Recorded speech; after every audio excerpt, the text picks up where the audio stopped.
नमस्कार दोस्तों। कल अपन ने बाल विकास का अध्ययन किया था। आज ये पहली यूनिट का दूसरा टॉपिक है, अभिवृद्धि एवं विकास। अभिवृद्धि एवं विकास जो टॉपिक है, इस टॉपिक को अगर अपन इनके नाम और थोड़ा सा कॉमन सेंस का यूज करते हुए आगे बढ़ेंगे तो इसमें अपने ज्यादा परेशानी नहीं आएगी। अब अपन अपना करते हैं टॉपिक आज का शुरू। सबसे पहली चीज आई है अभिवृद्धि। अभिवृद्धि या तो अभिवृद्धि शब्द का उपयोग होगा या वर्धन शब्द का प्रयोग होगा। अभिवृद्धि क्या है? अभिवृद्धि जो है उससे तात्पर्य किसी भी प्राणी के शारीरिक विकास से है। शारीरिक विकास से तात्पर्य आकार, वजन और लंबाई, अर्थात किसी भी व्यक्ति के आकार, उसने अपने शरीर को कितना बढ़ाया है, वजन, उसे आप वजन से आप समझ सकते हो कि उसमें वेट कितना है, भार कितना है, उसकी लंबाई, उसकी हाइट ने कितनी ग्रोथ की है। तो निष्कर्ष क्या निकला कि शारीरिक विकास में तीन बातें, आकार, वजन और लंबाई, इन तीन के आधार पर आप कह सकते हो कि किसी भी व्यक्ति या किसी भी प्राणी का वर्धन कैसा हुआ है। तो ध्यान देना, अभिवृद्धि, वर्धन अभिवृद्धि से तात्पर्य केवल और केवल शारीरिक विकास से है, जिसमें आकार, वजन और लंबाई, तीन बातें आपको ध्यान रखनी है। अब आप खुद बताइए कि आकार, वजन, लंबाई, कोई भी फल है, कैसे बना? फूल था, धीरे धीरे समय के साथ पक गया, बड़ा आकार लिया, पक करके एक निश्चित शेप उसने प्राप्त कर ली, पक गया चारों तरफ से पक गया। वर्ड क्या बना? परिपक्वता। तो वर्धन से क्या आती है? परिपक्वता। परिपक्वता से तात्पर्य चारों ओर से हमारे शरीर के शारीरिक विकास से है। इसमें एक परिभाषा आती है, दास महोदय आए। दास महोदय ने एक परिभाषा दी। दास महोदय ने क्या कहा कि प्राणी में होने वाले जैविक परिवर्तन, प्राणी में होने वाले जैविक परिवर्तन जिनका मापन तथा निरीक्षण किया जा सके। याद करने के हिसाब से रख सकते हो कि कोई भी दास होता है, पहले के टाइम में, राजाओं के समय में दास का काम क्या होता था कि राजा जी ने कहा कि किसी भी चीज का मापन करना है, जा उसको देख के आ, तो दास ही मापन और निरीक्षण करता था। तो इस परिभाषा में कंफ्यूज मत होना कि वर्धन की जो परिभाषा है उसमें इसने जो बात कही है कि प्राणी में होने वाले जैविक परिवर्तन से तात्पर्य आकार, वजन और लंबाई, जिनको आप माप सको और जिनका निरीक्षण कर सको। आप आकार को माप सकते हो, वजन को आप तोल सकते हो, लंबाई को आप इंची टेप लेकर देख सकते हो। तो इनका मापन किया जा सकता है या नहीं? तीनों का मापन कह दो या नाप लो या तोल लो। और निरीक्षण मतलब किसी व्यक्ति के द्वारा देखा भी जा सकता है। निरीक्षण का असली तात्पर्य पूर्ण रूप से यहां पर देखने को नहीं मिलेगा। यहां पर निरीक्षण से मतलब है सिर्फ और सिर्फ एक तरह से बाह्य शरीर को देखना। वास्तविकता में निरीक्षण का मतलब मिलेगा विकास में, परंतु इसकी परिभाषा में चूंकि शब्द आया है कि प्राणी में होने वाले जैविक परिवर्तन जिनका मापन तथा निरीक्षण किया जा सके, अभिवृद्धि या वर्धन कहलाता है। इसके बाद बात आती है विकास की।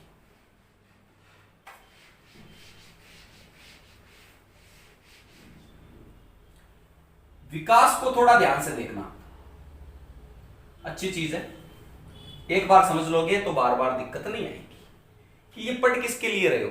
प्राणी के अंदर कि प्राणी में दो तरह के अवयव पाए जाते हैं। पहला अवयव होता है बाह्य अवयव और दूसरा अवयव है आंतरिक अवयव। जिसमें बाह्य अवयव से तात्पर्य तो केवल और केवल शारीरिक विकास से ही है, जो कि आपने पढ़ा था। निष्कर्ष क्या निकला कि विकास में वर्धन तो 100% मौजूद होता है। बाह्य अवयव शारीरिक विकास और आंतरिक अवयव, इसमें आपको कुछ चीजें देखनी होगी। सामाजिकता, नैतिकता, कार्य क्षमता, कार्य कुशलता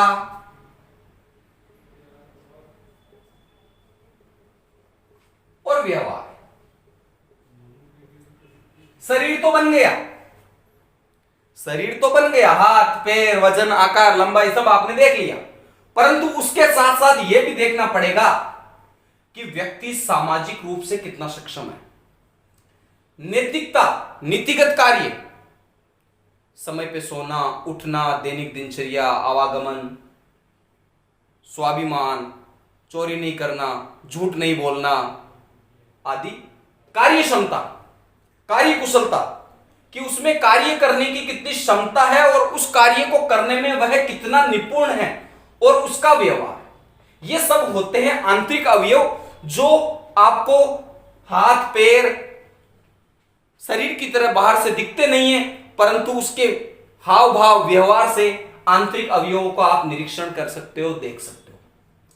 इसमें मुख्य रूप से विकास में ठीक है, उसने वर्धन को शामिल कर लिया, परंतु 90% योगदान इन्हीं आंतरिक अवयवों के आधार पर विकास की परिभाषा दी जाती है। तो विकास प्राणी में दो प्रकार के अवयव, बाह्य अवयव और आंतरिक अवयव। शारीरिक विकास, बाह्य अवयव से तात्पर्य आंतरिक अवयव, सामाजिकता, नैतिकता, कार्य क्षमता, कार्य कुशलता, व्यवहार। इन सबको आप गुणात्मक परिवर्तन भी कह सकते हो, जो आंतरिक अवयव है, या कार्यात्मक स्वरूप। दो चीजें ध्यान रखना। यहां पर तो क्या निष्कर्ष निकला? शारीरिक विकास।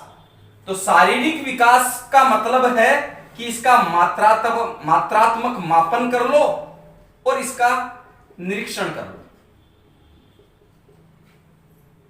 ध्यान देना, बाह्य अवयव से तात्पर्य शारीरिक विकास केवल उसका मात्रात्मक मापन और निरीक्षण तक सीमित है, परंतु आंतरिक जो अवयव है, सामाजिकता, नैतिकता, कार्य क्षमता, कार्य कुशलता, व्यवहार, ये सभी व्यक्ति के गुणात्मक परिवर्तन है, गुण है, उसका व्यवहार है। और कार्यात्मक स्वरूप से तात्पर्य यही है कि उसकी कार्य क्षमता, कार्य कुशलता और व्यवहार।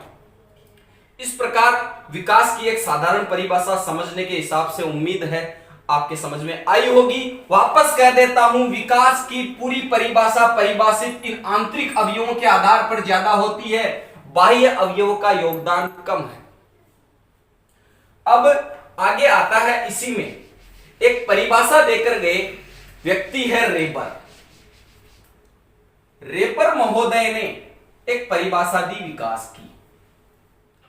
अब रेपर की परिभाषा याद करने की एक मैंने साधारण ट्रिक बनाई है कि जो बाबूजी के भोपे होते हैं, उनकी फड़ बाजती है रेबारी जाति,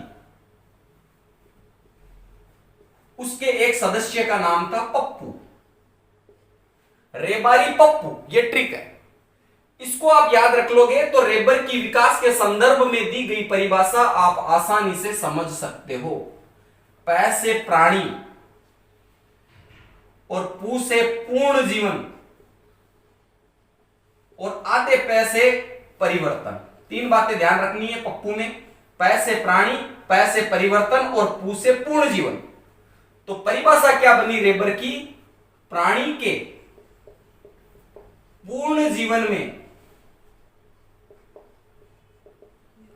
होने वाले परिवर्तन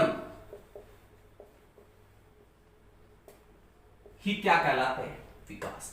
प्राणी के पूर्ण जीवन में होने वाले परिवर्तन ही क्या कहलाते हैं? विकास। आगे मैं बताऊंगा कि पूर्ण जीवन शब्द का तात्पर्य क्या है। प्राणी के पूर्ण जीवन में होने वाले परिवर्तन ही क्या कहलाता है? विकास। पूर्ण जीवन से तात्पर्य क्या है कि जो आपने वर्धन पढ़ा उसमें वर्धन शारीरिक विकास है, वो परिपक्वावस्था या किशोरावस्था के थोड़ी आगे की अवस्था के बाद वर्धन या अभिवृद्धि प्राय व्यक्ति की रुक जाती है। परंतु जो विकास है, सामाजिकता हुई, नैतिकता हुई, कार्य क्षमता, कार्य कुशलता, व्यवहार, एक मारवाड़ी में कहावत है कि ठोकरों से व्यक्ति सुधरता है। ठोकरें अपन खुद पढ़ते हैं, अपन देख रहे हैं कि हमारे अंदर जो तनाव उत्पन्न होता है या जो पढ़ने की स्फूर्ति या जो ललक या जो माहौल बनता है, उससे आपकी कार्य क्षमता, कार्य कुशलता, व्यवहार कोई जरूरी नहीं है कि परिपक्वावस्था पर समाप्त हो गए। ये व्यक्ति जब तक जीता है तब तक विकास की प्रक्रिया चलती है। तो मैंने कहा था कि ज्यादा योगदान आंतरिक अवयव का है, क्योंकि बाह्य अवयव तो परिपक्व अवस्था तक अपना कार्य कर चुके हैं, परंतु आंतरिक अवयव है जो सामाजिकता, नैतिकता, कार्य क्षमता, कार्य कुशलता, व्यवहार, वो पूर्ण जीवन तक चलते रहते हैं, मृत्यु तक। तो निष्कर्ष, रेबर की परिभाषा, एक परिभाषा समझने के लिए बहुत कुछ है कि प्राणी के पूर्ण जीवन में होने वाले परिवर्तन ही क्या कहलाते हैं? विकास। ट्रिक है रेबारी पप्पू, पै से प्राणी, पै से पूर्ण, पै से परिवर्तन और पू से पूर्ण जीवन। अब इसके बाद बात आती है वर्धन और विकास में अंतर की। अभी अभी जो आपने पढ़ा है उन सब बातों को आप सीरियल वाइज कीजिए। सबसे पहले आपने क्या पढ़ा था कि वर्धन में केवल और केवल शारीरिक विकास का अध्ययन होता है। वर्धन, वजन, आकार, लंबाई, तो शारीरिक विकास, और विकास के अंदर संपूर्ण विकास समाहित होता है। विकास में जो संपूर्ण विकास की बात की गई उसको आपने पीछे यहां पे क्यों लिखा मैंने संपूर्ण विकास की? वर्धन में तो आपने पढ़ा शारीरिक विकास, ठीक है, वजन, आकार, लंबाई, परंतु जो विकास है उस विकास में संपूर्ण विकास शब्द क्यों आया? कि साहब इसमें केवल और केवल शारीरिक विकास ही नहीं होता, परंतु आंतरिक अवयव जैसे नैतिकता, सामाजिकता, कार्य क्षमता, कार्य कुशलता, व्यवहार, वो सभी भी सम्मिलित होते हैं जो एक व्यक्ति के सर्वांगीण विकास के लिए आवश्यक है। इसलिए शब्द का प्रयोग हुआ है संपूर्ण विकास। दूसरी बात आपने पढ़ी थी कि इसमें मात्रात्मक मापन प्लस निरीक्षण देखा था आपने,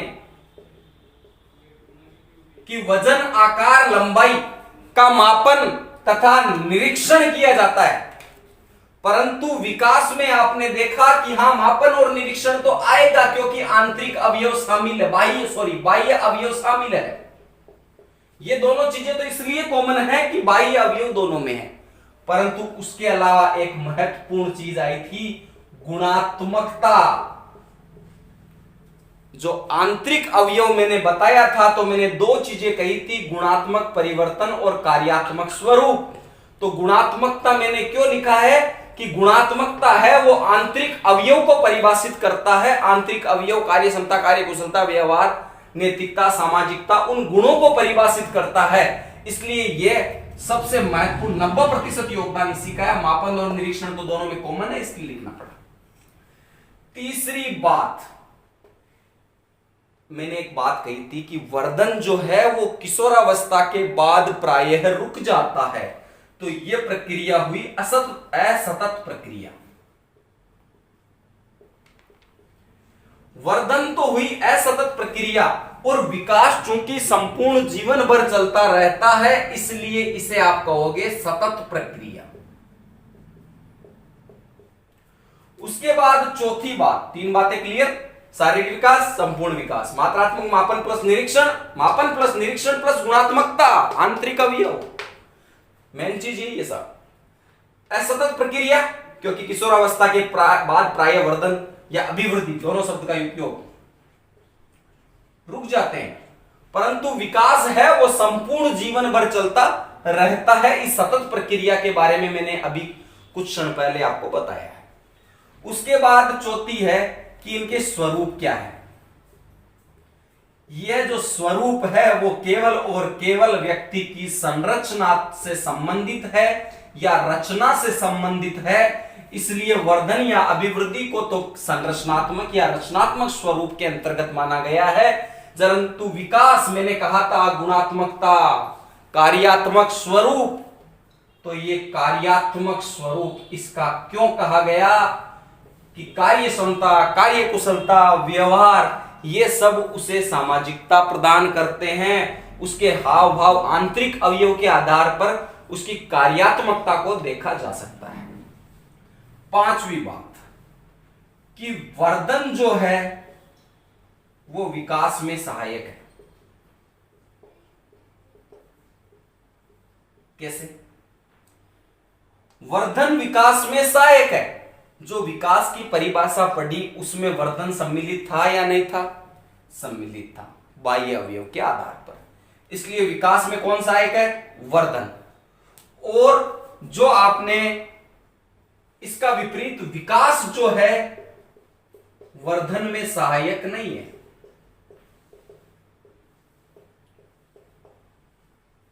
विकास वर्धन में सहायक क्यों नहीं है? मैंने कहा था 90% योगदान जो है वो गुणात्मकता, कार्यात्मक स्वरूप का है, जो कि वर्धन में मौजूद नहीं है। वर्धन में मौजूद है क्या विकास का मेन गुणात्मकता या कार्यात्मक स्वरूप? नहीं है मौजूद। तो वर्धन में विकास है वो वर्धन में सहायक कहां से हो गया? विकास वर्धन में सहायक नहीं है, क्योंकि विकास का 90% योगदान गुणात्मकता या कार्यात्मक स्वरूप वर्धन में विद्यमान नहीं है। वर्धन विकास में सहायक, विकास वर्धन में सहायक नहीं। और एक बात आई है, विकास वर्धन पर आश्रित,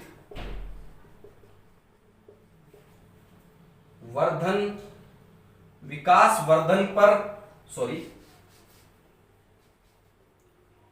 वर्धन विकास पर आश्रित नहीं है।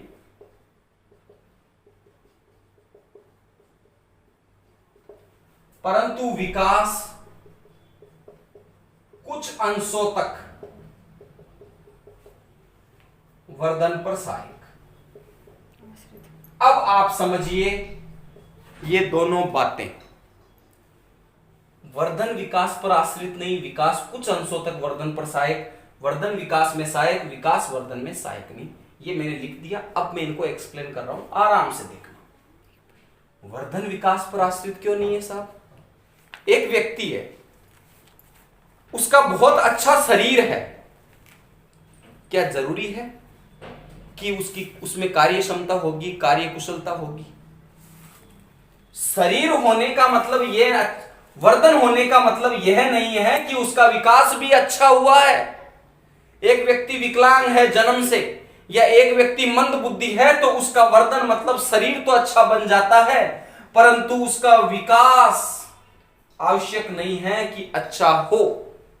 वर्धन विकास पर आश्रित नहीं। वापस देखना, वर्धन विकास पर इसलिए आश्रित नहीं है कि व्यक्ति चाहे विकलांग हो, चाहे उसके लकवा हो, चाहे मंद बुद्धि हो, उसका वर्धन तो हो जाएगा, जरूरी नहीं है विकास भी हो। इसलिए वर्धन विकास पर आश्रित नहीं है।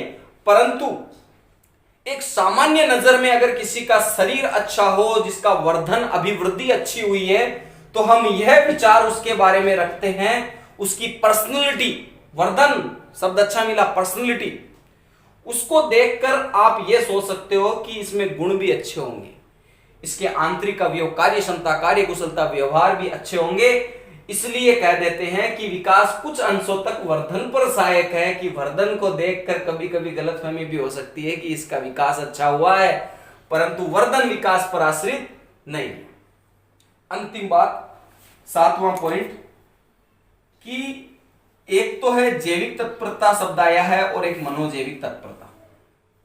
तात्पर्य जैविक तत्परता, और इसका तात्पर्य है मनोजैविक तत्परता।